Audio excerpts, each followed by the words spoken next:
শিল্প প্লটে বাড়ি তৈরির নিয়ম না থাকলেও দলীয় প্রভাবে সিটি কর্পোরেশন বা রাজুকের অনুমোদন ছাড়াই গাজীপুরের টঙ্গীতে তুরাগ নদের তীর সংলগ্ন জমি দখল করে নির্মাণ করা হয়েছে বাড়ি। আধুনিক সরঞ্জামে সজ্জিত বাড়িটিতে সুইমিং পুল ও হেলিপ্যাড সহ নানা সুবিধা রয়েছে।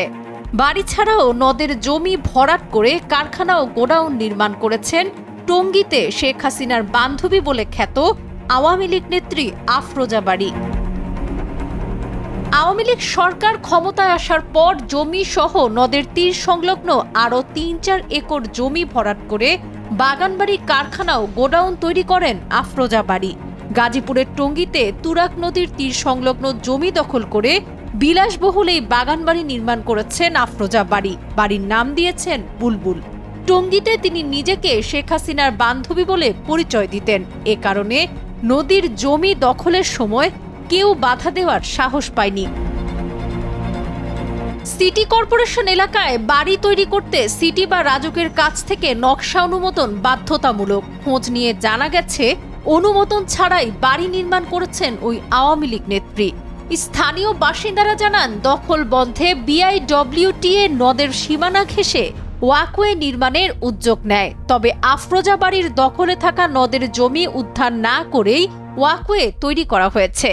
এজন্য টঙ্গী নদী বন্দরের সহকারী পরিচালক শাহ আলম মিয়া সাবেক এমপি আফরোজা বাড়ির কাছ থেকে মোটা অঙ্কের টাকা নিয়েছেন বলে শুনেছেন তারা।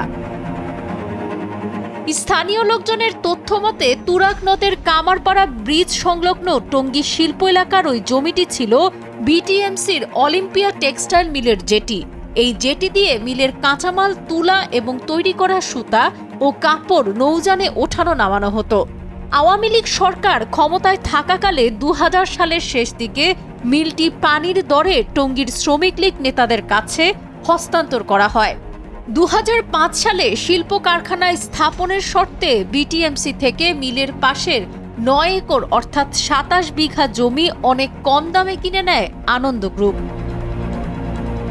পরিবেশবাদীদের আন্দোলনের পরিপ্রেক্ষিতে উচ্চ আদালতে নদের সীমানা নির্ধারণ করে পিলার স্থাপন এবং অবৈধ দখলদারদের তালিকা তৈরি করে বাংলাদেশ অভ্যন্তরীণ নৌ পরিবহন কর্তৃপক্ষকে উচ্ছেদের নির্দেশ দেয়। দখলদারদের ওই তালিকায় আনন্দ গ্রুপের নাম থাকায় ২০২১ সালে কারখানা ও গোডাউনের সীমানা প্রাচীর ভেঙে দিলেও নদের জমি এখনও আনন্দ গ্রুপের অধীনেই রয়েছে। আফরোজা বাড়ি আনন্দ গ্রুপের ব্যবস্থাপনা পরিচালক এবং গাইবান্ধার সুন্দরগঞ্জ আসনের সাবেক সংসদ সদস্য।